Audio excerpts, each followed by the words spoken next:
Hello everyone, good evening. কেমন আছো তোমরা? আশা করছি সবাই ভালো আছো আর আমরাও ভীষণ ভালো আছি। আমি অর্পিতা, অর্পিস্ট্রিং ওয়ার্ল্ডে তোমাদের সবাইকে ওয়েলকাম আমার নতুন আরও একটি ভিডিওর সঙ্গে। তো এই তো সন্ধ্যাবেলা ঘুম থেকে উঠে আমি একদম রেডি হয়ে নিয়েছি, মানে ঘুম ভাঙেনি, তাতেই বরের ফোন বলছে উঠে তাড়াতাড়ি করে রেডি হয়ে নাও, চলো এক জায়গায় ঘুরতে যাবো। আসলে আমাদের ঘুরতে যাওয়ার কথা ছিল কালকে, তো বলছে আজকেই যাবে। তো চলো কোথায় যাবো সবটাই তোমাদের সঙ্গে শেয়ার করবো, তার জন্য পুরো ভিডিওটা তোমাদের দেখতে হবে। তো চলো আমি রেডি হয়ে নিই। আমি তো মোটামুটি রেডি হয়ে নিয়েছি, বাবানকে ঘুম থেকে উঠেছি, কিন্তু ছোট এখনো ঘুম থেকে ওঠেনি, তো ওকে উঠিয়ে এখন রেডি করাবো। তো চলো।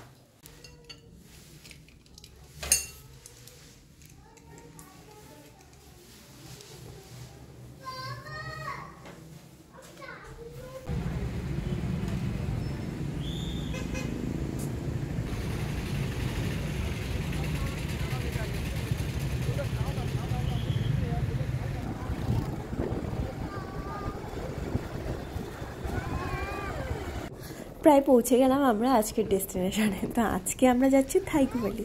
সেটা অবশ্য ডিমাপুর থেকে একদমই কাছে, মোটামুটি ওই 15-20 মিনিট লাগে। তবে এইটুকু রাস্তা আসতে আজকে আমাদের প্রায় 40 মিনিট লেগে গেল, প্রচুর জ্যাম রাস্তায়। এই জায়গাটা হলো ভিআইপি লোকেদের বসবাস, সেই বিশাল বিশাল বাংলো এক একটা। এত সুন্দর করে এই যে চারিদিকটা সাজায়, এগুলো দেখার জন্যই লোকজন আসে।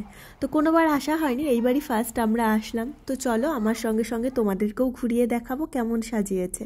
এই রাস্তাটা দিয়ে এমনিতে আমি বহুবার গেছি, তবে ক্রিসমাসের টাইমে আর কি কোনোদিনও আসা হয়নি। আর এখানকার বাংলাগুলো দেখলে না শুধু তাকিয়েই থাকতে ইচ্ছে করে। এইগুলো আমাদের সাধ্যের একেবারেই বাইরে। তো ছাড়ো ওইসব, যেই জন্য এসেছি, চলো ক্রিসমাসের এই দিকটা সুন্দর করে ঘুরে নিই।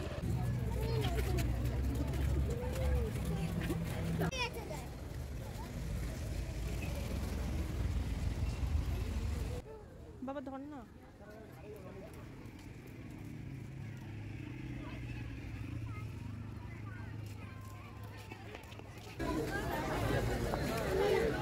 দেখো কি সুন্দর করে সাজিয়েছে।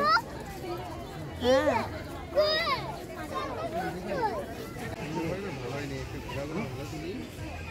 এবার দেখি মার দিবে পুলিশ ডাকবো।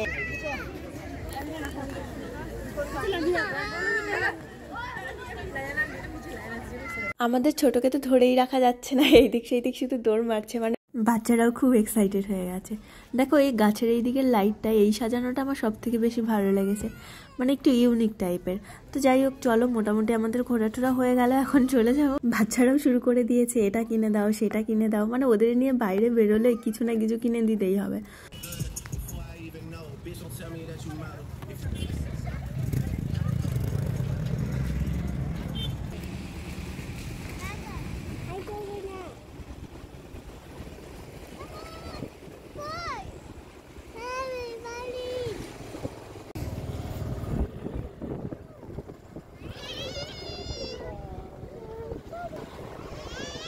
তো যাওয়ার পথে এই যে কিছু তো টিফিন করতে হবে, নেমে পড়লাম পুরীর দোকানে। ও তো খুব একটা খেতে ভালোবাসে না, আজকে আবার দেখি বলছে পুরি খাবে।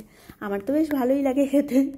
তো এখন 9:45 বাজে, অনেকক্ষণ আগেই আমরা ঘুরে টুরে এসে দেখলেই সন্ধ্যাবেলা খাওয়া দাওয়া করে এসেছি, আর একদমই খিদে পাইনি। এখন রাতে খেতে ইচ্ছে করছে না। আমি যতক্ষণ শেষে টিভি দেখলাম, উঠতে ইচ্ছে করছিল না।